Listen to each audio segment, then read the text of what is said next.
So in this module, we'll look at an overview of storage as it relates specifically to virtual machines.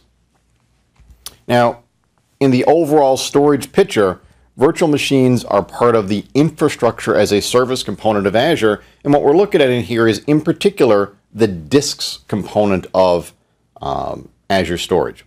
So disks are how virtual machines store their VHD files, whether it's premium, whether it's standard, whether it's managed or unmanaged. So what kinds of disks are used by a virtual machine? Well, a virtual machine uses three types of Azure disks. It has an operating system disk. So this is kind of an automatic disk. It's 2 gigs in size. It's mounted as C drive. Azure takes care of this for you. If you deploy a virtual machine image, it's going to give it a single operating system disk. It's then going to automatically attach a temporary D drive disk. Now this is a disk that its contents are temporary. You shouldn't store anything there you want to keep. If the VM is redeployed for any reason, that drive is wiped out and starts off fresh. The primary function of that temporary disk is simply for the page file.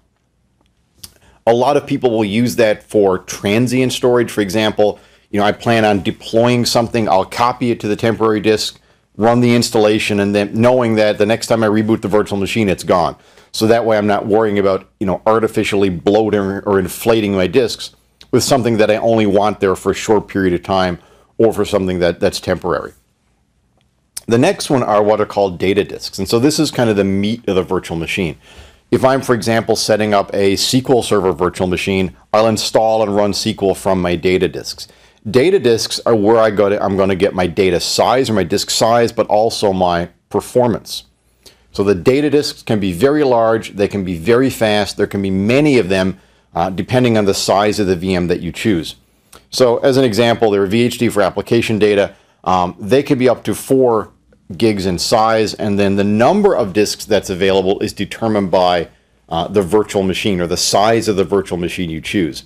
A smaller size VM might only support 2 data disks. Larger size virtual machines might support 32 or 128 data disks. When you choose your data disk, you're going to choose what type of data disk you want. Now, the choices you have are standard premium, and this is going to be the type of storage your VHD is going to be on, and then managed or unmanaged, which is going to determine the amount of administrative overhead and also some of the technical limitations that govern how many disks you have, how they're laid out, how they're backed up, and how well they perform. So this little table right here is kind of the key decision matrix you've got to make when you deploy a virtual machine and you're making decisions around the VHDs. So to begin, let's look at standard versus premium storage. Now with standard storage, as of August 20th, 2017, you have a max IOPS per account of 50,000. So if you have a single storage account, doesn't matter how you manipulate things, you can only have up to 50,000 IOPS total. And then with disks, you can have up to 100 disks. So 50,000 IOPS and 100 disks. Might seem like a lot. If you have a very, very high level workload, that might not necessarily be enough. And keep in mind as well that this is hard drive or spinning disk based storage. If you choose a premium storage account, you can have up to 35 terabytes of storage per account. You can have up to 10 terabytes of snapshots and up to 50 gigabit per second of storage bandwidth. There's no limit on the number of disks you can have, and there's no limit on the number of IOPS that you can have within those disks. So premium storage is literally what it sounds like. This is premium storage. So one of the questions a lot of people wind up asking is, what do I typically use for standard? If you have, for example, a web server, and that web server is a compute-centric web server, it doesn't do a lot of read and write to disk, it's a great candidate for standard storage. A domain controller is a great candidate for standard storage. Again, anything that's not I/O or disk intensive. Anything that is, such as, for example, batch processing, things like running SQL Server at a virtual machine, you definitely want to be looking at premium storage. If you're running a file server as a virtual machine, you definitely want to be looking at premium storage. So we then come to managed versus unmanaged disks. Now, the difference here is with unmanaged disks, it's up to you, the administrator, to do things like replication, to optimize disks for performance, and to make sure that the disks are actually kept secure. For managed disks, Azure does all of this for you. Okay? With unmanaged disks, you create a storage account, you put those disks in a storage account. You then govern access to those disks using role-based access control, tagging, or locking at the storage account level. So you may wind up with, if you have a lot of virtual machines and you need to separate everything, many storage accounts. And this can be could be a challenge for management. If I've got 20 virtual machines and then 20 different storage accounts. For managed disks, Azure does all the management for you, and you see the disks as an entity. So you just simply see the disks when you look at the properties of a VM. You don't ever see the underlying storage account they're placed in, and you don't have access to the underlying storage account. That means Azure does all that work for you, and things like tagging or role-based access control is now done at the disk level as opposed to the storage account level. So it takes an entire layer of management away from you as the administrator.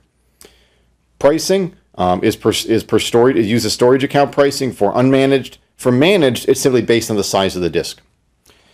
How you place the storage account, what regions, and how you replicate it. With managed, you do all that work. With unmanaged, you do all the work. With managed, Azure does that for you. And then finally, for accessibility, for unmanaged disks, you can use the storage account data to get access to the actual VHD files. With managed disks, you have to export those VHD files, and at that point, Azure generates a one-time key, and you're able to export the disk. But again, the difference here is with an unmanaged disk, you have to first create the storage account, then create the disks, and then you manage the disks by managing the storage account. So there's this additional layer that you've got to be responsible for. Now, that you might have benefit to that, you may want to have that additional level of control. You may want to give different users the ability to go in and access the raw VHDs through the storage account. If you do, then unmanaged is probably the way to go. But if you simply want the VM and just, hey, I don't want to worry about the VHDs, just put them on Azure and make sure they're good, then a managed disk is the right choice. And when you create these, we'll take a look at the UI here in just a couple of seconds. Here's an example of what this looks like. With a managed OS disk, Azure creates the managed storage account.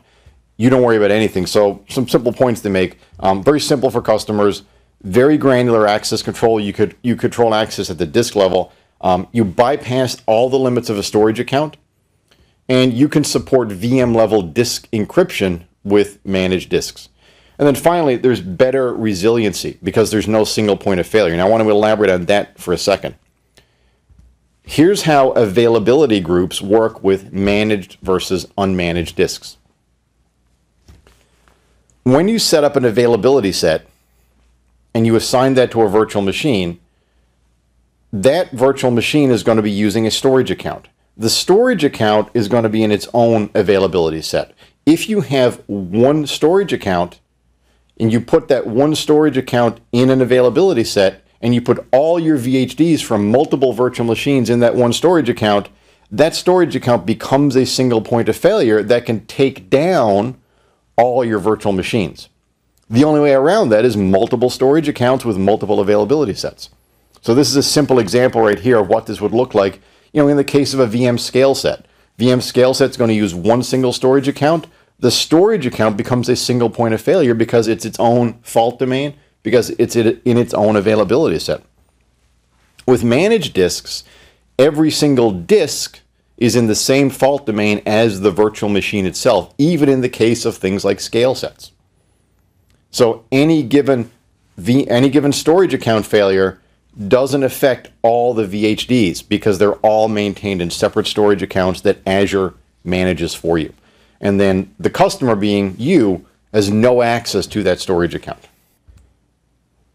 So comparing standard and premium, premium drive solid state, standard hard drive based, anything that requires high performance workloads, Azure Premium Disk is designed for.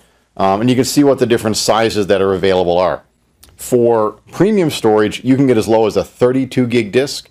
Those are only available if you use managed disks, all the way up to a 4 gig disk. It should be a, so 4 terabyte disk. Not 4 gigs, but 4,000 gigs, 4 terabytes. For managed disks, for standard storage, again, all the way up to a 4 terabyte disk. And then you can go down to, with a standard disk, a 32 gig drive, and it doesn't need to be 32 gig managed drive. And then for throughput, 250 meg per second for premium, 60 meg per second for standard. So you can see that if you want to have in a virtual machine using standard drives more throughput, more IOPS, you simply have to have more disks, and then you can, within the operating system, create something like a storage space that spans multiple Azure VHDs. Max IOPS for premium are 7,500, and for standard disk is 500. And when you're creating them, it really is that simple. Here's a screenshot of what the Create Virtual Machine blade looks like. And so you can see that when I create my basic setting, it's going to ask me the type, SSD or HDD. That's choosing premium or standard. So nowhere in here are you going to pick premium and standard. You're simply going to choose an SSD or an HDD. HDD is a spinning disk. SSD is a solid state drive. SSD is premium. HDD is standard. And then later on in the wizard, it's going to say, do you want to use managed or unmanaged? And you can see here in the case of a managed disk, I click no, and I've now got to provision a storage account to manage the storage account. If I click yes, this storage account option goes away, and the storage account becomes something that Azure manages for me. So we'll look at some demos on how this is done, build out some different virtual machines, look at the way the storage is configured. But for now, that's our look at how virtual machine storage works in Azure.